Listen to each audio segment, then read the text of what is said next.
The Dick Cavett Show.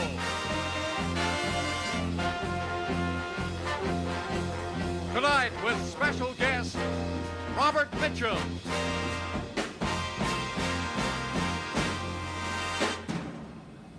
Ladies and gentlemen, Dick Cavett.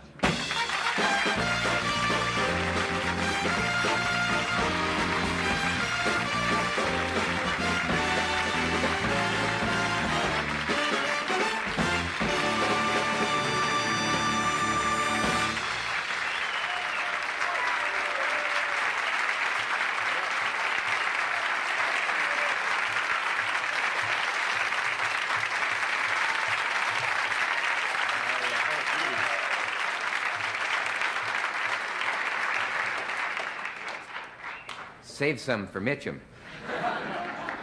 The strange thing, Cavett and Mitchum, like, that combination seems a little odd to me. It's sort of like Doris Day and the Family Stone or something. It's just never thought of myself. Well, anyway, here we are, and nice to see you. And by the way, I had a monologue that I'm not going to do because it would have just brought down the house, but we talked to the building inspector, and the balcony's in danger as it is, so I better not.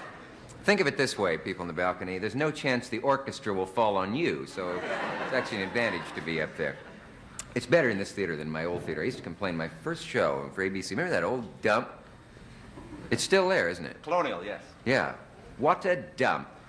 It was, there weren't even loudspeakers about beyond halfway back. Remember that? I would tell a joke, and then I would have to say, pass it on, and the people would start moving it back. Hey, nearby here, it happened again. It happens every week in New York. A lady gave birth in a cab. Did you read about that? Actually, she had to. She, after having paid the new cab fare, couldn't afford the hospital. Oh, if you want to, sure. I had a strange thought. Do you ever remember, let me rephrase that, do you ever wonder, something that ends in ER, what happens to defeated politicians who spend all their money in the campaign? And you never hear. I've worried about them many times. For example, in New York, we had a campaign, the slogan of which was Ottinger delivers, right? Today, I ordered from Colonel Sanders, and guess who brought it? But I want to tell you, hey, I can give you another tip, a restaurant to avoid. Are you from out of town? The restaurant on the Hudson where it says everything caught on premises. It's right on the water, and it says that, and everything is hepatitis, typhoid. I came through Penn Station today. I saw the 1218 pull in. That's the year it left. Did you know that yesterday, I think it was yesterday, a would-be suicide stood on the tracks of the Penn Central, and today they arrested him for loitering. Listen, I don't want to waste too much of your time because of who's here, but if you notice, this monologue is sort of timeless in a sense. I don't mean immortal, but I mean it's... This show is being taped a little out of sequence. It won't necessarily be seen the night we tape it, even though at home you're seeing it right now, aren't you? I can never get used to that, but... Because it's hard not to talk about the fight, which is on everyone's mind, and is in a couple days. But we're not taping that far in advance, so I guess I could make a prediction, even though the show will be seen, that Patterson will beat Johansson. But anyway, we have...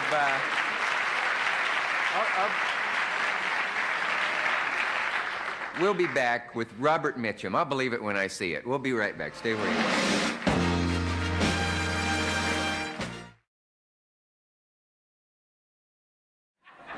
Here we are.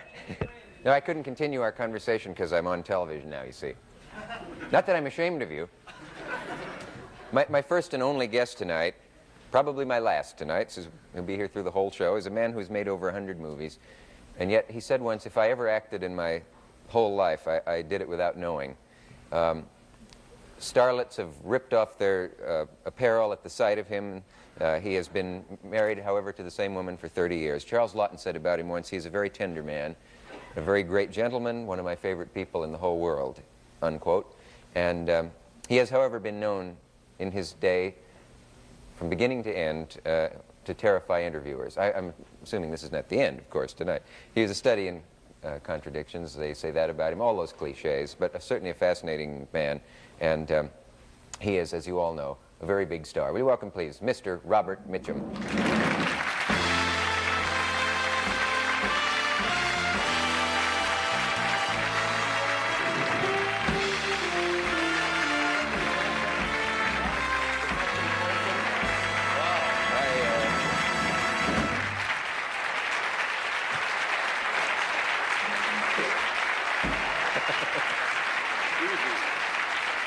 Let's see. I think if one more person had told me how many times you've terrified interviewers, I wouldn't have been able to do this tonight. Is that exaggerated at all? How do you generally go about it? I really don't know. I don't feel that I terrify interviewers. They more or less terrify me.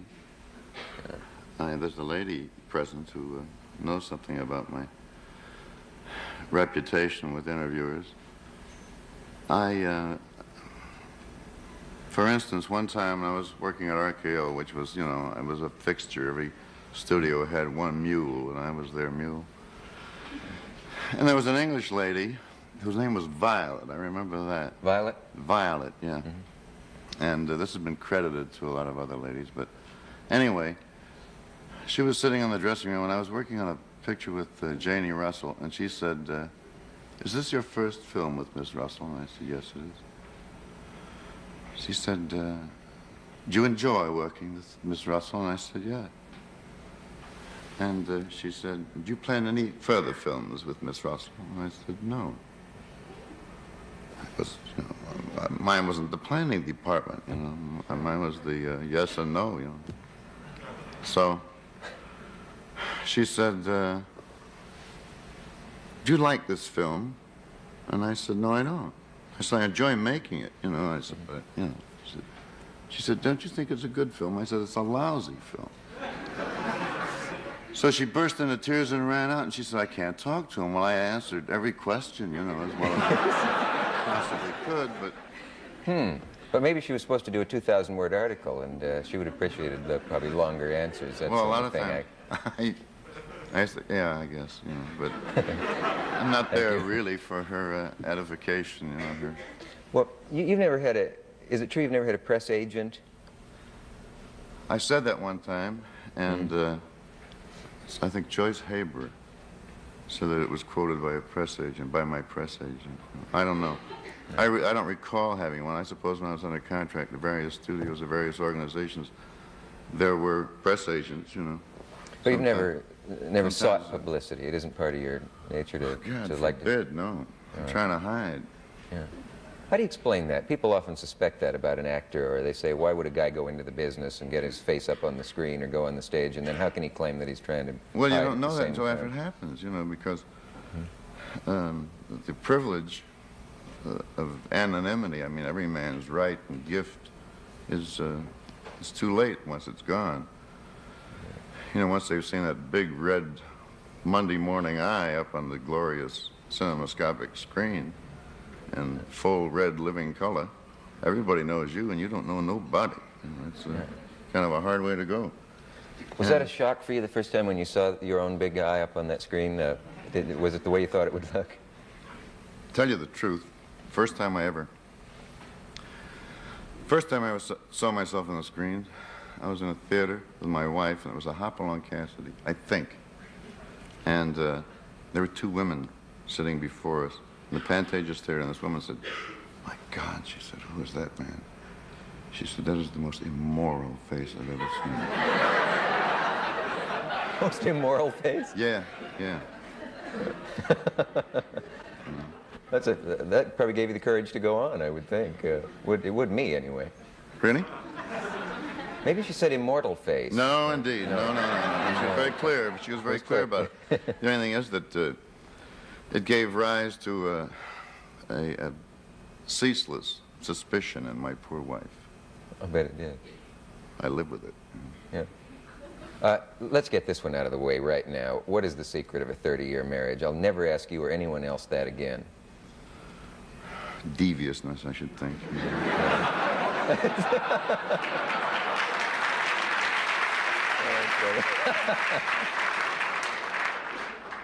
No one ever need ask that question again. I guess Practice it. that's the answer that's been wanted for a long time. Hopalong Cassidy, you said you weren't kidding about that. Were you in Hoppy Serves a Writ? Yeah. I saw it. No kidding. My favorite. I looked like Mickey Mouse. I was all beard, you know, which sort of cut my face off to here. Poor, sad little face. Huh? All beard, very little dialogue. And I had a deep, heavy bass baritone voice, you know. And directors would say, he was a singer. I said, no. You know, well, finally, after I quit horses and started on girls, I had to modulate my voice, you know, because otherwise the needle would go like that. Explain what the needle is for people. Well, on the mixer, you know, the sound department. It was sound. We were talking by then. Oh, I know you were in. I know you've been in a couple of talkies. Hopalong Cassidy, though, that's odd to think of you in those now. Those were your first film jobs? Yeah. Yeah. It's supposed to be a. It was kind of my road game, you know. I mean, every time. What is a road game? Well, if everybody got a road game, got a way to go. If I had nothing else to do, you know, if nothing else was working, if I didn't have another job, I could always get a job on a Hopalong Cassidy because they made them endlessly, you know. They made. I think they made 2 pictures in every 3 weeks. They do the interiors of one, and then the exteriors of both, and then the interiors of the second. Come back to the studio, you know. And very good. It was a good, healthy outdoor life, you know, $100 a week, all the horsemen you could carry home. Playing cowboys and Indians, picnicking in the grass, it was okay. The danger, of course, with the horses, a lot of guys aren't used to them. And Yeah, they there get was hurt. that. Yeah. Did you ever get hurt by a horse? At first sight, first I was sore, Yeah. then I was thrown. First day I went to work. A horse threw me 40 feet, and he'd come screaming, you know, after me with big piano key teeth, and I'm rolling around, throwing stones at him, and they rope him down. You know, it was funny. He threw me 4 times, and I finally took around the corner and worked them over a little bit. Did you? They applauded that. Reasoned with the horse, probably. How do you do that? Hit him. Oh. I did. I mean, it's the only they had. Issued me a big bone-handled 45, and every time he started to buckle up, I just tapped between the horns and straightened out. Didn't anyone tell you that a horse doesn't have horns? That was no. I couldn't resist that. News I'm to sorry. me. But why would they give you a wild horse? Was there somebody? Did Funny. somebody have an info? They thought it would be a laugh. Cowboy humor. Give them a. Was it an unbroken horse? What they call No, it was just a bronc, you know. Been a rodeo bronc. And you hurt a needed the few job people. so bad you got back on. Wouldn't you think of quitting and let some? No way, man. Yeah. Not at those prices. I just quit Lockheed. Lockheed. Oh, yeah. Set out in the world to become a glamorous movie actress. Later for that quitting. Yeah. I have a question about that because it brings up something interesting that we have a message. Mr. Mitchum, you talked about that time you were working for Lockheed, and I read that you went blind at that time. Did they mean blind, or what was that about? Well, one morning I was working the graveyard shift, and Is this during the war? Or? Yeah. Well, yeah, at the very beginning. And as a matter of fact, I don't know if we were. I guess we were probably at war by that time. At any rate, the carpool used to drop me off, and I used to get a trolley car and come home. And the car came along, and I couldn't read, you know, what it said. Everything had just blurred over. And it didn't get any better. And I had to ask someone. I finally, you know, asked them to let me off at my street. And I walked up the hill, and I walked on, and said, "There's something wrong with, you know, I'm going blind." So the old lady made me a drink or something. You know, so. Went and saw the doctor, and he went like this and that. And by that time, it had, you know, sort of faded away, and I thought, well, it must be a symptom of a far broader disorder. So they put me in Physicians and Surgeons Hospital in Glendale on a 72-hour check, and I got out. I drove myself home, as I recall. And I went to the doctor's office on Tuesday. It was Sunday night, and I went to the doctor's office on Tuesday, and I went in.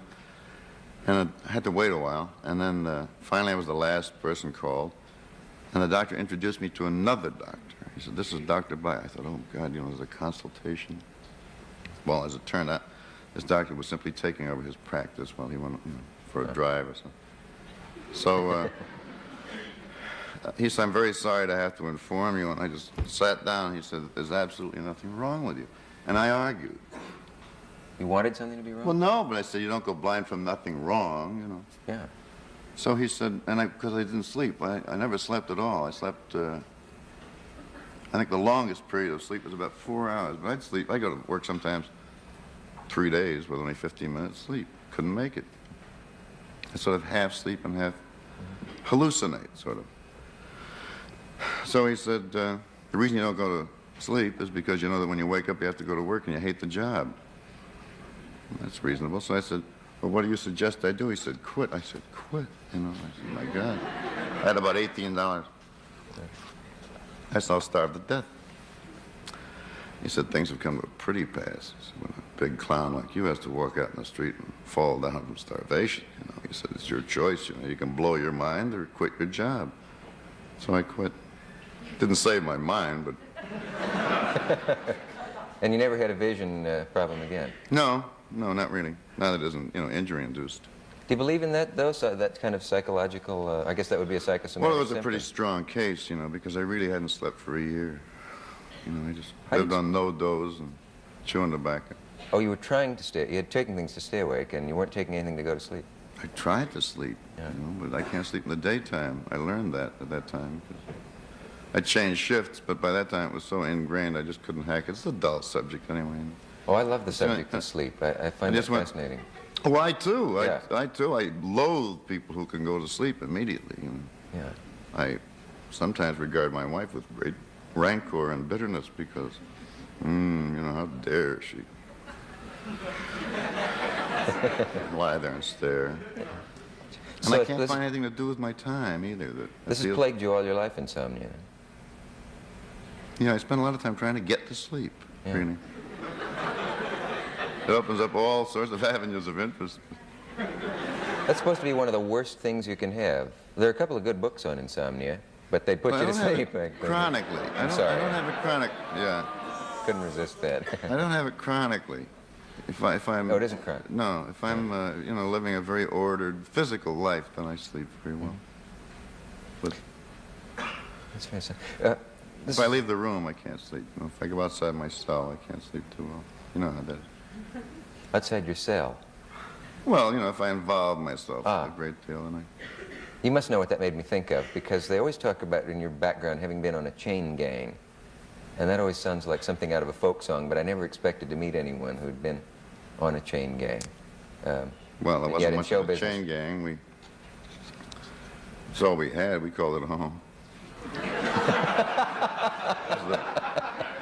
Well, Chatham County Camp Number 1. Chatham County, Georgia, Savannah, Georgia.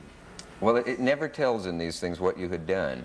And maybe you don't... I either. don't know. I was just around, you know. I was busted for mopery with intent to gawk, you know. I was just... Well, I was you- only 15, you know. What could I have done? Yeah. They tried a shoe store robbery on me, Mm-hmm. and I just sat there. I couldn't believe it, you know. And I said, "Wait a minute. When did this robbery occur?" And the Judge Jordan said, "Would the bailiff mind repeating the charge for the prisoner?" So they went through the whole, you know, all the details, and it was like 4 a.m. of a Wednesday morning, you know, as near as I could figure. I said, "Well, I've been in jail since Sunday." And the courtroom broke up, and the judge spanked me with 180 days, you know, for making the people laugh. It wasn't my fault. You know. No, that's... But I matched the description. I said, "Well, it happened while I was in jail. I've been in the bucket, you know, for a week." He felt that was no excuse. Right, Yeah. right. Justice is justice. Wasn't too bad. But what was the charge originally? I mean, this was in the days when you were riding the rails? I think just a common charge of vagrancy, you know, or, you know, preying on the people, begging, or dangerous. I think it's parenthetically, it's a dangerous and suspicious character, potentially dangerous and suspicious character with no visible means of support. That's what you were categorized as, and that's in the state of, what state was that? Georgia. How'd you get out of there? It's a rather embarrassing question. They just forgot about me. You know? I didn't turn up, and they didn't miss me, I guess. But, but, Fired a few warning shots over my head. weren't a lot of other guys chained to your ankle? No. No. No. That was a really heavy detail when you were really locked up. I've spent a very short time in chains. So you never were you were actually in chains at one point, with other men chained to you? Yeah. Yeah. I spent a very short time in chains. So I looked so angelic, you know. But if you walked away, then presumably... I ran. I didn't walk. Then did some lead follow you? I heard a lot of noise. Is it possible that you owe them any time then? No. They just applauded my nimbleness, my speed, and because when I went to work at Lockheed, the FBI, you know, had to check me out. They said, "Look, there's a little item here about." I said, "Well, what do you suggest? That I go back?" And they said, "No, they ain't going to pay your fare back there." So I wasn't about to pay my own fare back. So. I'm sure that They before never this... did anything about it. This was Georgia. Yeah, I went back there to make a picture one time, and all the society girls would come up and say, "How do you like Savannah?" Second time around, I'd say, "In your head," and they said, "You talk about." They said, "You talk just like a Yankee." Like a Yankee. Say, I have a feeling before 90 minutes is over, a pardon is going to arrive from Governor Maddox. Really? Yeah, I think that's just a guess. Our local stations have a message, and we'll be right back. Talking with Robert Mitchum, as you must know by now. Let's talk a little bit about what can be a dull subject, but about success, because you've made about 100 films. And Mike Nichols gave an interview one time where he talked about success, and he said he realized after a lot of time thinking about it that what made him, part of the drive was not the so-called desire to express yourself, which is what they always say about artists and actors, but in a sense a kind of getting even with certain people in the past. I'm misquoting them maybe a little bit, but that was the idea of it, that I'll show them, people who'd made his life miserable when he was younger. And that rings a bell, I suppose, with a lot of people. Would it with you? I'm sure that it's a valid motivation, because a fellow with whom I worked, well, the last film I made, told me in a deeply alcoholic moment that at a point he said, if I ever get out of this, and I was shocked, really, to hear it from him. But meaning I'll get certain people, or no, I would just rise above it, and be successful at any cost, or at any moral cost, possibly, or at. Maybe I don't understand you. By this, did he mean the drinking? No. He just meant, well, actually, he was in a situation, like he was in a jungle. Mm-hmm. And he said, if I ever get out of here, and it was through, he was in service to. Yeah. He said, if I ever make it out of here, nothing's going to stand in my way. And that carried him. Well, he said it. Yeah. As I say, I was shocked because I know him and he's a very gentle man. But. Do you have any general theory about what drives people in Hollywood? So many. Fear. Yeah. Yeah. Yeah. Of what? Fear of failure. Yeah. And and the fears that are common to everybody, fear of being run over, so you get a big, strong car. What the hell? Yeah. Ride around in a tank. What about ones who've gone over the brink from Hollywood success? Marilyn Monroe, maybe, or Montgomery Clift. Could you put him in that category? Well, those are individual instances that I'm sure are no more, probably a bit more endemic to that climate than. But in any general, hectic, frenetic business, I think it pretty well, especially a business involving people, because you become so involved with, and I'm sure believe people you have no right to believe, or it's distortive, I should think, to values, to regular, important human values. Mm-hmm. But do you buy the idea that show business is a sicker profession than any other? You've been in so many. No.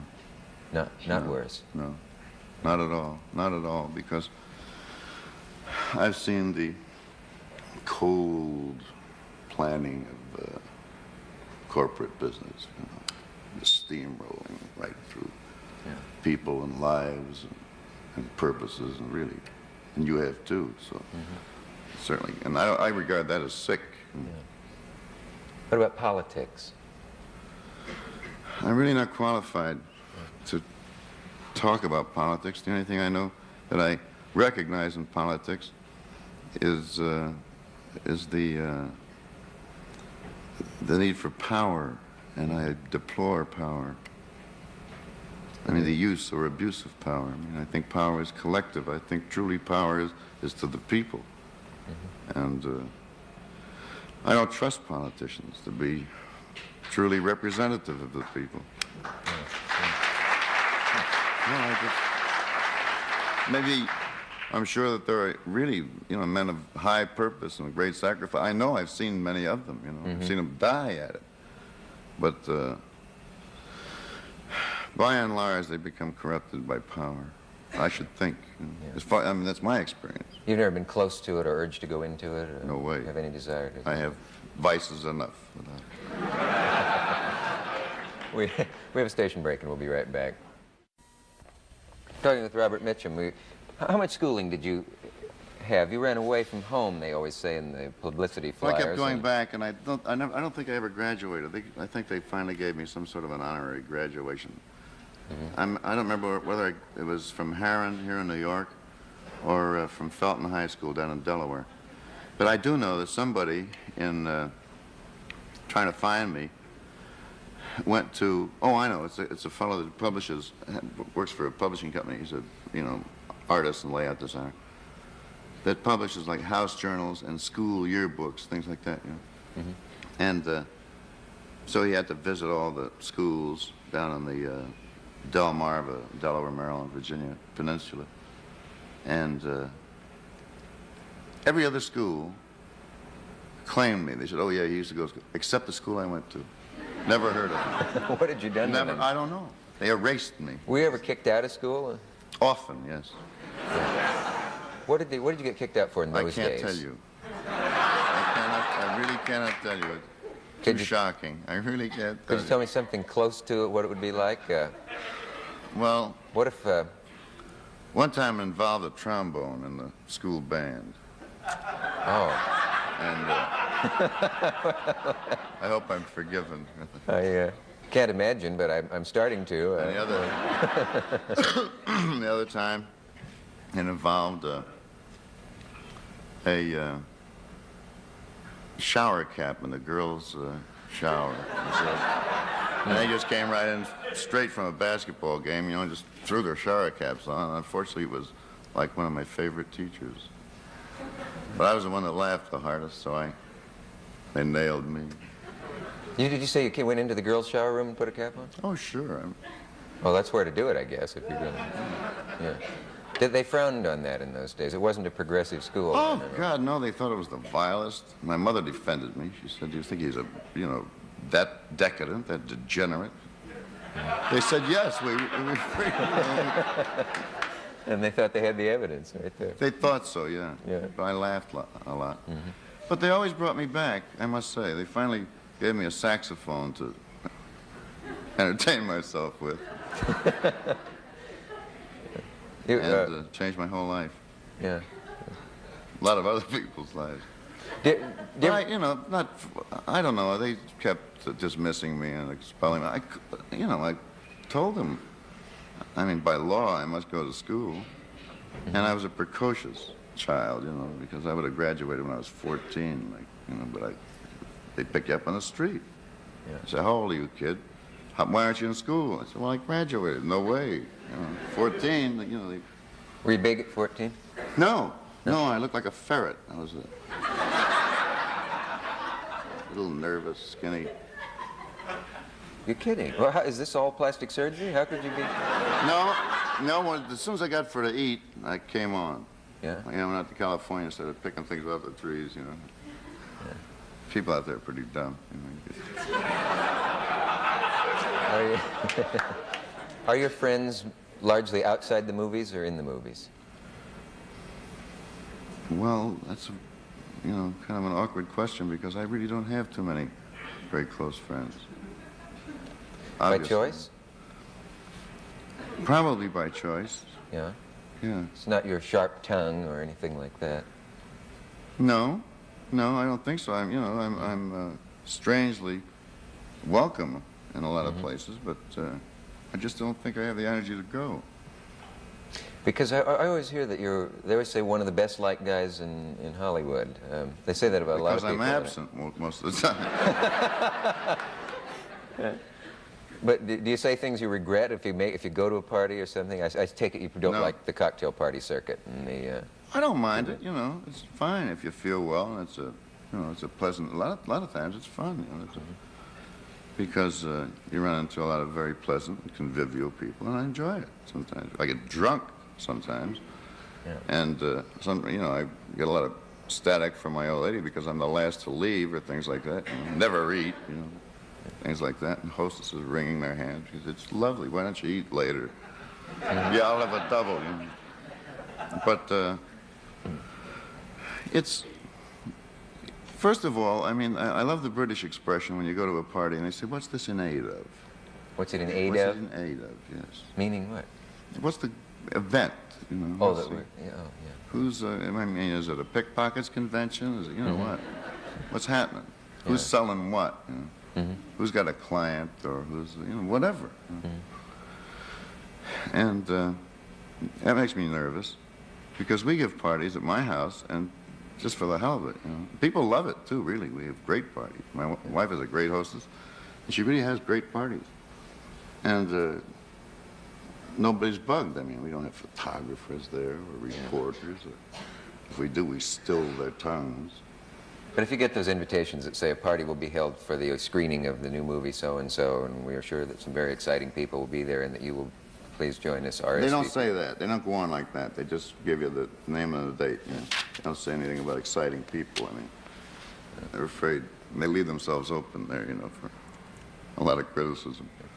Well, Well, if that's what you call exciting, go play in your own sandbox. Being a reb... Oh, I can't start this. We have a message. I want to get to this. We'll be right back. We're last talking about Hollywood and society and parties and all of that. I've gone from Perrier water to Scotch. How about that shot? That was Perrier water. Indeed it was. Yeah. Can I ask if drinking's a problem with you? I'll soon find out. I don't think so, no. Yeah. No. I just frighten people because I can drink a great deal sometimes. And it just frightens them. They all fall down. But, I don't come up shaking, or I don't drink every day or in the morning, or, things like that. You don't have to. A lot of actors do, don't they? I don't think so. They don't? I don't think so. There are some that are... When I first started to work, I would work with people whom I thought in totally self-controlled, professional people. And I'd be standing this far from them, and I see that they're like this, just trembling. Jesus. It kind of makes me nervous. I see that here on this kind of show on this show many times. Really? And the camera does not pick it up, which sort of ruins the old myth that the camera shows the truth, doesn't it? Because I worked with Charlie Bickford, and he was just like a taut string, wire all the time. I wonder what the difference is between the people who are that way and the ones that aren't, like yourself. I don't see any muscles twitching. I don't seem to... It's all inside. Yeah? Yeah. I die inside. I'm not making you nervous. I don't overawe you in any sense. Oh, yes. Oh, I do. Oh, good. Yeah. Was camera on him when he said that? I want that to be clear. Yes, indeed. No, because I took careful notice before I came out here. Sized me up during the monologue, did you? Scared me, man. No, I must get past this, I guess, because this intrigues me. I'm sure you're tired of talking about this, but there was that one time when you were busted out in California in the days when that was a rare phrase, years and years ago, for our younger audience. My set, it wasn't rare. But you know what I mean, in the statistical sense. And you talked about what happened there, and that there was a sense in which you thought it was a kind of frame-up. I didn't think so. Oh, you didn't? I got the impression from an interview I read where they said that there was maybe somebody was out to get you. Or... that it was, and proved it. But it happened. I couldn't care less. The lawyers proved it, but you doubt That's that it- right, because that it took later they rescinded the judgment and, you know, wiped it off the slate, and I got a letter of apology and all that jazz. They never published that, naturally, because that ain't funny. Yeah. But, So it's expunged from the record. yeah, but they needed somebody at that time, so. Abu Ben Adam, I came smiling in, Queen of the May. But you say they needed somebody, so that implies there was some That's kind what of they told me, conspiracy. they needed somebody at that time. Who's the they? It's a long story, really, you know. Yeah. Really, yeah. At that time, there was a great deal of friction between the Los Angeles County Police Department, you know, the Sheriff's Department, and the City of Los Angeles Department.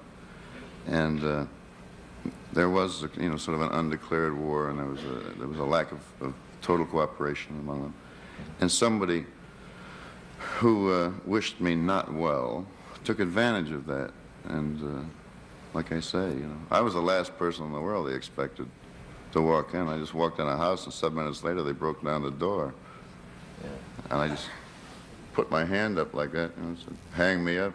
They said, Mitchum raised his arm in a threatening gesture. You know? I was just making it easy for him to cuff me, that's all. If you want to threaten someone, you don't do it like this. Write him a nasty letter. Oh, is that what it is? Do you ever get in a fight? Do you often get in a fight? Let me change that. No. Fist fight, have you been in many? Yeah, a lot. Is it generally with other actors or people in other walks of life? Whoever hits me. I see. What can I tell you? Can you remember the last one? I think I lost the last one. Next to the last one? No, I can't remember that one. Yeah. I'm fascinated with violence. Are you really? Terrifies me. I was in Ireland one time, and I was walking grooms at the sort of theatrical pub hotel. And it's a long, narrow place, and I walked in with Richard Harris and his wife then, Elizabeth, and my wife. And we were trying to find, the landlady was trying to find seating room for us, you know. And a little guy came up and plucked me like this, snatched at me. He said, Mr. Douglas. And he snatched me a few times and said, Mr. Douglas, come on. Well, I didn't know who, I'm looking around for Mr. Douglas. So he says, come on, Kirk. He says, we know you. Kirk. Well, okay. So I said, he said, could I get your signature? So I said, in the second, I said, I'm trying to get the lady. He said, I insist. He said, no. So I wrote something rude, you know. I signed Kirk Douglas. So he went back in the corner, and he was sitting with 4 girls back there. A little fella, and unfortunately he was lame. He was a upholsterer's apprentice. So full of pins, you know. So anyway, he came back, and he said, hey, he said, this is for a girl. And I said, well, I'm truly sorry about that. I said, I had rather hoped it was for you. And I turned away, and when I turned away, he hit me. And he had a ring on it, just scratched my nose. That's all. And then he turned around and ran back with the girls. So I said, are you done now? I said, are you quite finished? And a guy jumped up with a red beard, and he said, I'm not done. And I said, you're done. And he was done. So I said, because if you are, I'd like to suggest that you don't, make a habit of that, because you're liable to run into a reactor. And I said, you couldn't break an egg. So the landlady said, that's it, everybody out. So I said, that's fine. I said, I come to a green and foreign land, walk in, get hit in the eye, and thrown out. And she said, not you, love, So we stayed and had a belt, So I come outside.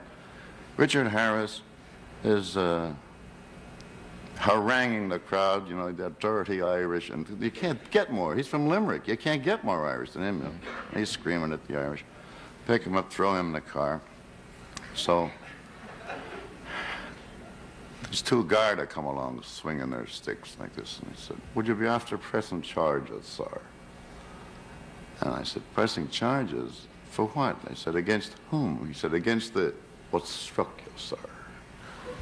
I said, it's too funny,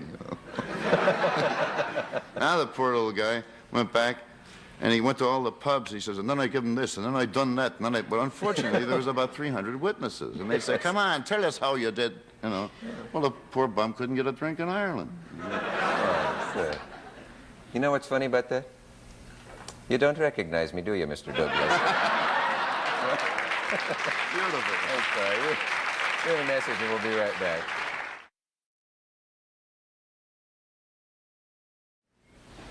David Lean was here not too long ago, about a month or two ago. Did you enjoy making Ryan's Daughter? Let me rephrase that. Was the film a pleasant experience for you? Yeah. Yeah. I realized till I said it what I'd said. It's all right. That was probably what you were doing in Ireland. Which?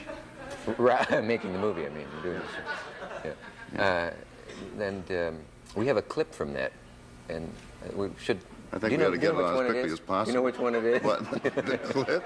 Yeah. Do you know what part of the movie it is? No. Do you want to tell us anything about it? You have no idea? No. Okay. Let's take a chance and hope you're in it.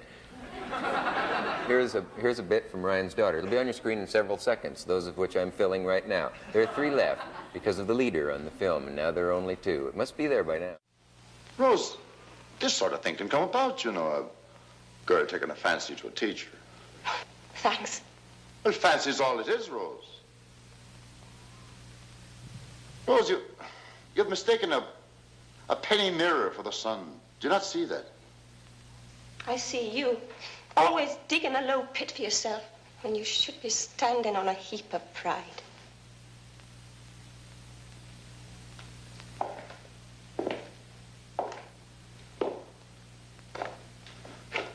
Well, Rose, you're coming here today and saying what you've said is the only cause I've ever had for pride. I don't you see, Rose? I only taught you about Byron and Beethoven and Captain Blood.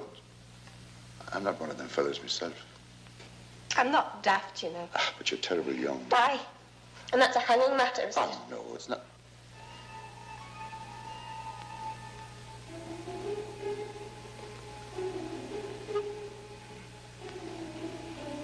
Well, then? It's not a hanging matter to be young, but it maybe should be a hanging matter for a man of middle age to try and steal the youth from a young girl. Especially a man like me and a girl like you.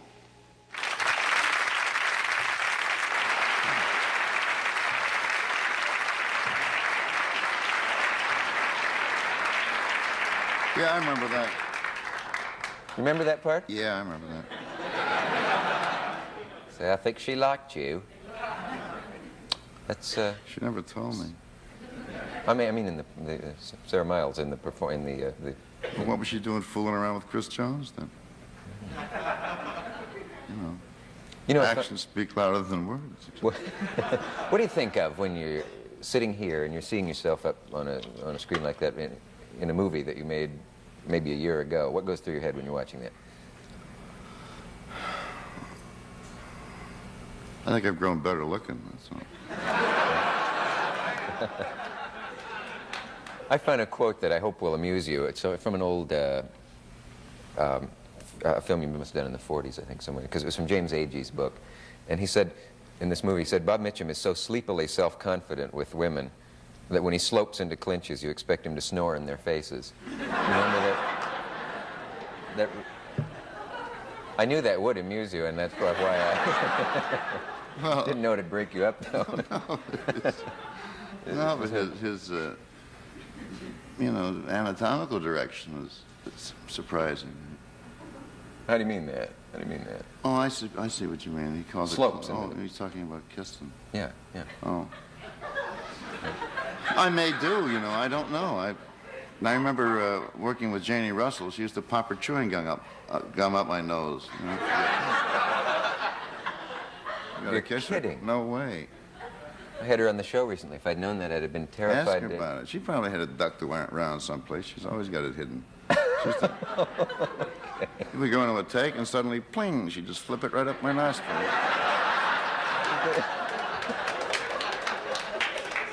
What, did she mean to, or was it something she couldn't control? She was just hiding it there, I guess. So the shot was over, you know. All right. We have a message. We'll be back. I wouldn't give it back to you. We're just talking about when you make a film, you always hear that the waiting kills you, the waiting making a movie. And saying that Well, in this last case, it was sort of really a classic because they'd say, as I told you, they'd say, well, there's no possibility of your being needed for the next fortnight or 3 weeks. Why don't you pop off to London or someplace where you can be reached in 24 hours? And that is, we'll call you. I go like a trout for the bait, you know. And I get to London, the phone's ringing, come back. And I go back to Dublin, drive down to Dublin, from Dublin to Dingle, and sit around for 23 days and never turn a hand, you know. And people say, I have to sit by the phone because I get a call every morning about 7:30.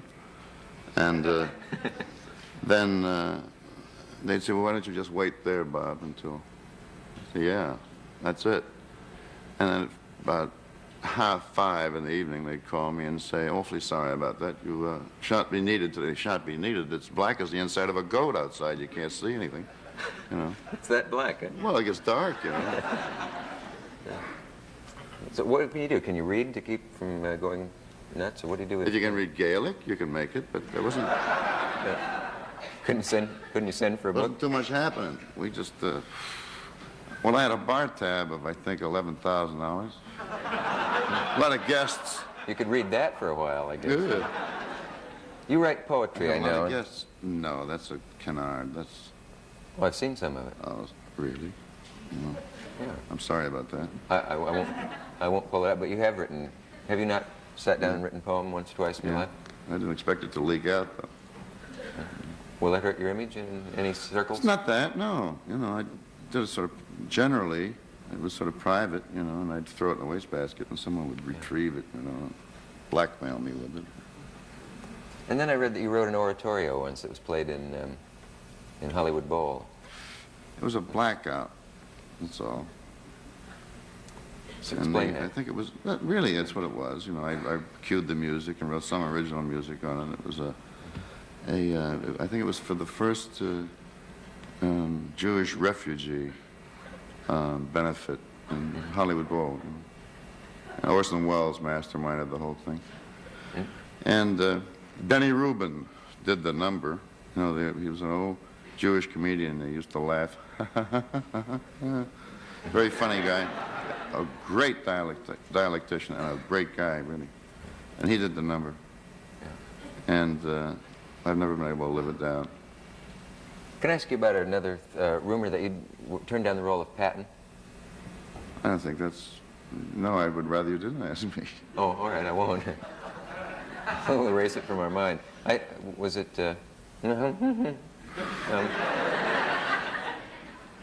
if you had been offered the role of Patton and turned it down, would you have been sorry? No. No. What I'm getting at is... All I could think of was Spain. I just come from Spain and Italy. I don't know what I was doing there. And I could think of all those tanks clanking around Almeria and get my fingers caught in them, you know. I hate artillery and tanks. I can't hack. I regard that as punitive detail. And I just couldn't see it. When you were in the Army, was it rough? Did that same thing drive you nuts then, or is it the I idea just of don't making like sharp movies edges, with you them? know. It's the sharp edges. Yeah. All right. I know that when you won an Oscar, you... I never did. G.I. Joe, you were nominated. Oh, yeah, but that's... Oh, you were nominated. You did not win. Right. But you were not at the ceremony, so had you won, you would not have collected it, or how I does had that it work? figured, you know, because I voted for Jimmy Dunn for Tree Grows in Brooklyn. Yeah. And I figured my vote would carry it, so... I couldn't go out and buy a dinner jacket just for that, could I? No, I guess not. Would you collect an award, though, if you got one? Oh, sure. I don't, you know, they'd have to... I don't know what it would be for. You're Really? serious, then, about not having any kind of high regard for your acting? Not at all. Not at all. I've set a very high price on it. Yeah. But not at all.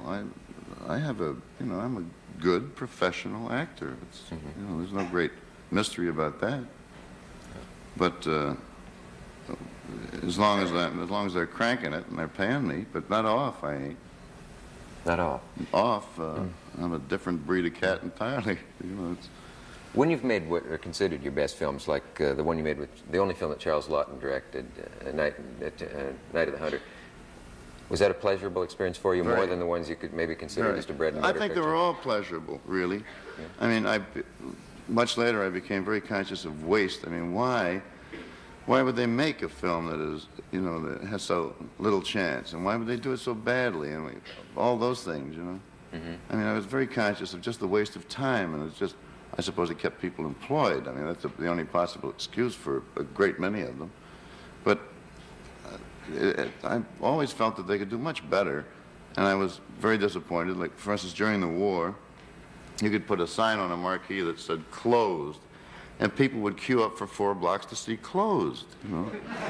And at that time, they could have done, really, you know, they made some advances, but instead of that, they reached down in the bottom of the drawer and they took out all the dreck that they'd been gathering for years that those agents had palmed off on them, you know. And they made it, and people were subjected to it. And I don't believe that's fair, really.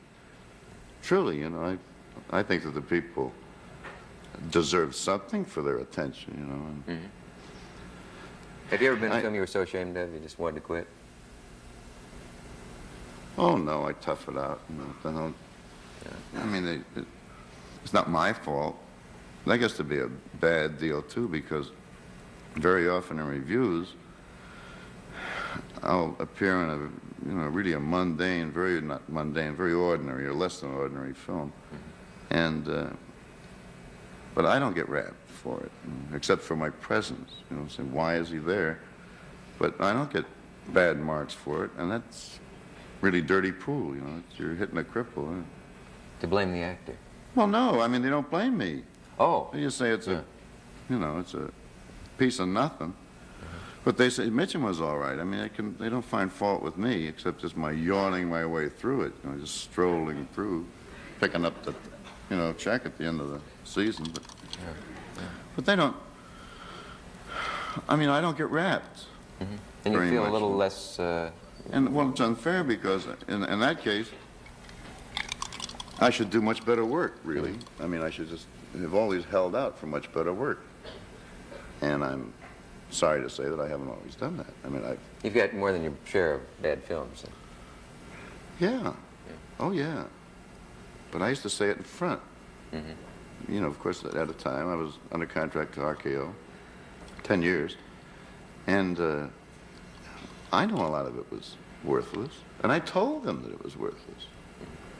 And sometimes they were affronted, you know, that I would tell them that, because I mean, after all, they've got to be convinced that it's good, which dropped them, in my estimation, as sincere people, you know. But it worked out very well. I mean, I was like teacher's pet, and if I wanted the wall painted purple, they painted purple, you know. They give me a chair with my name on it and jazz like that. It all worked, and they paid me, so. When we come back, we'll take a look at it, just a moment from Night of the Hunter. If you don't mind. We'll be right back. We're back. When I said this is we were going away from there, I said, we're going to take a look at this clip, and you said, good, I've never seen it, and I thought you were kidding, meaning you've never seen the film. Do you go to any of your films? I went to Ryan's Daughter. Yeah. That's the last one I can recall. Saying I ran one at the house. About a week ago, a couple of weeks ago, 60 millimeter, to my embarrassment. But the good guys and the bad guys. I enjoyed George Kennedy and the Colorado, or rather New Mexico scenery. That was nice. I'm sure people find that very hard to believe that you could get into the movies, which is difficult enough, and then not go see yourself once you're in them. But I believe you. I know you're glad to know that. I mean, you know, maybe I'll spend just take a year off and just sit there and witness myself. It's a little late, but... Let's take a look at that clip. It's from Night of the Hunter. Ah, little lad, you're staring at my fingers. Would you like me to tell you the little story of right hand, left hand? The story of good and evil? H-A-T-E. It was with this left hand that old brother Cain struck the blow that laid his brother low. L-O-V-E. You see these fingers, dear hearts? These fingers has veins that run straight to the soul of man. The right hand, friends, the hand of love. Now watch and I'll show you the story of life. These fingers, dear hearts, is always a warring and a tugging, one against the other. Now watch 'em. Old brother left hand hates a fighting, and it looks like love's a goner. But wait a minute. Wait a minute. Hot dog loves a winning. Yes, sirree. It's love that won, and old left hand hate is down for the count. Did you mind seeing that? It's a little embarrassing. Is it? I think so. It was to me, yeah. It's a little embarrassing for you to watch that? Yeah. I'm fascinated by that. Why? I don't know why. It's just, I found it embarrassing. A man looking at himself on a screen seems silly. Huh? It is kind of, you know. Spencer Tracy said once in some quote that that it's no profession for a man acting. I don't know what mood he was in when he said that or why, but it's interesting. Well, I guess that's about the only way he could phrase it or attempt to phrase it. One feels that way, you know. You figure you should be out building a bridge or digging a ditch, you know, or jacking up a tire or something, you know, yeah. Stealing a car or something. Not making faces, you know, getting all painted up and making faces, you know. Do you care if your kids go in the pretending profession? to be someone else? Man, you know, as long as they stay off the streets, I don't care what they do. Have you ever... It's such a rough life, they say, to be a star and to go through all the junk you have to go through and all. Have you ever felt close to any kind of crack-up? All the time. Every morning, man. Are you putting me on now? Yeah, a little bit. Oh. No. No, I don't think so.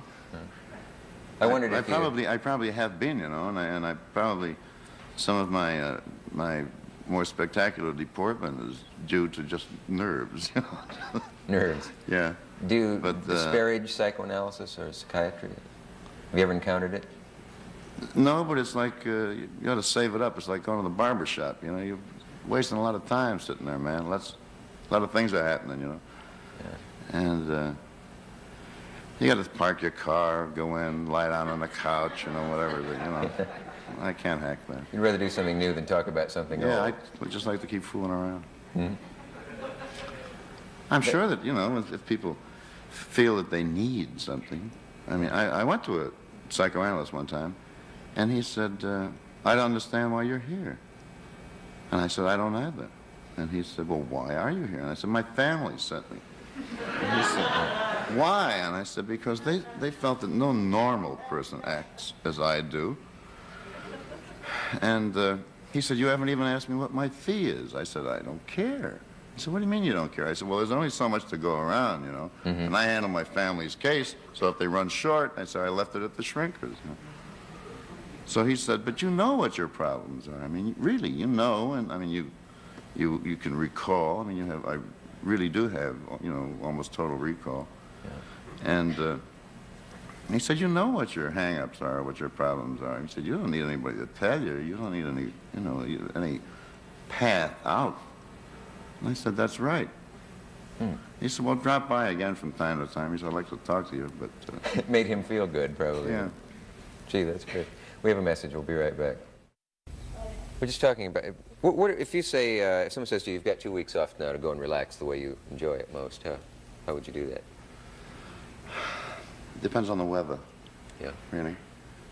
I think I'm going down to the Bahamas and then going down to another quiet, well-hidden little island, a little free port down in the Caribbean.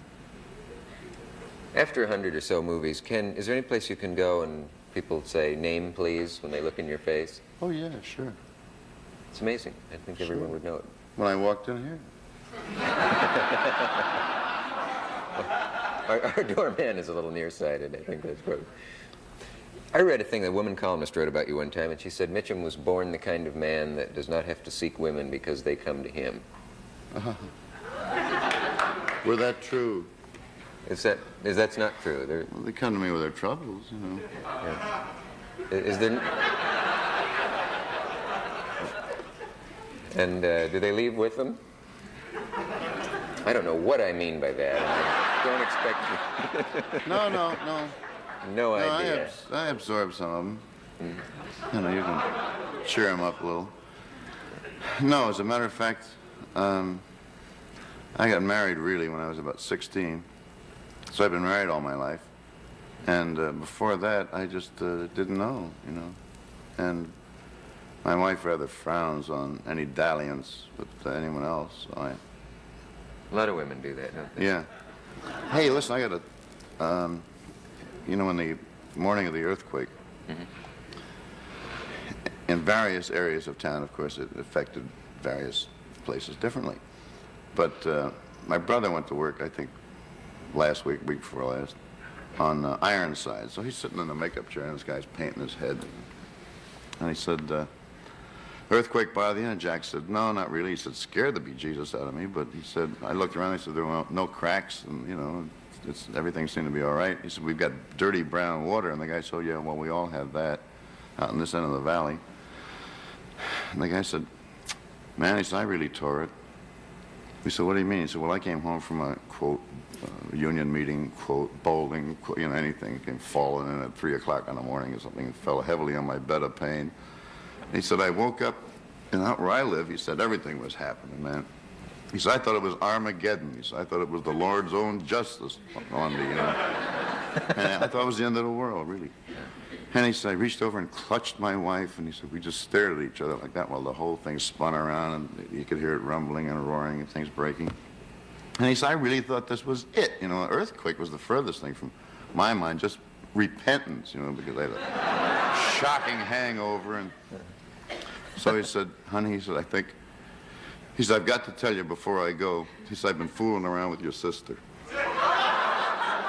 She said, about 7 o'clock, she said, what? And he said, those aftershocks didn't bother me at all, man. He said, I was praying for a big one.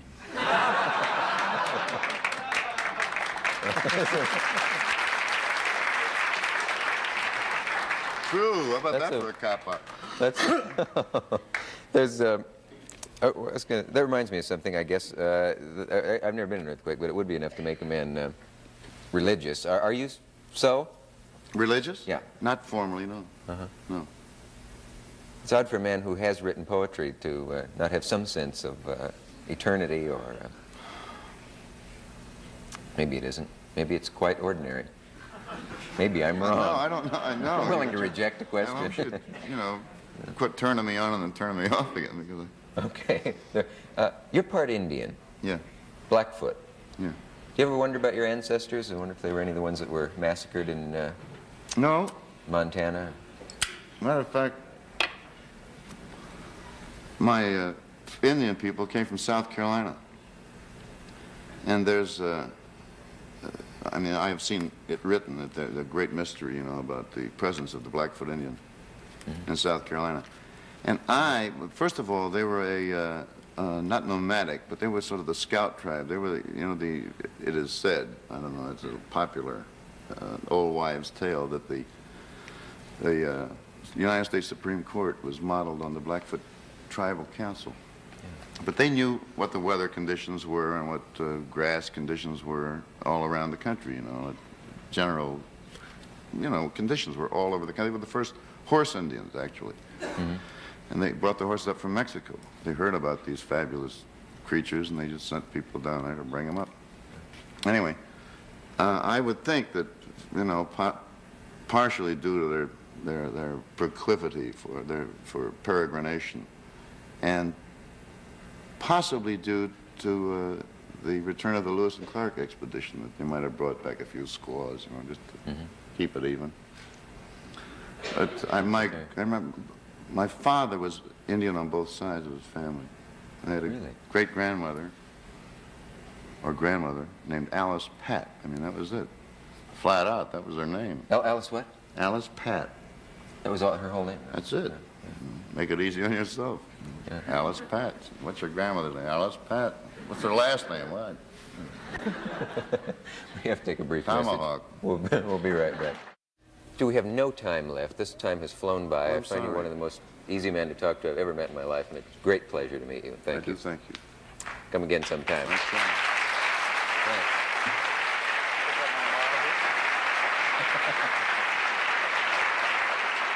you. That's for me. See you tomorrow night.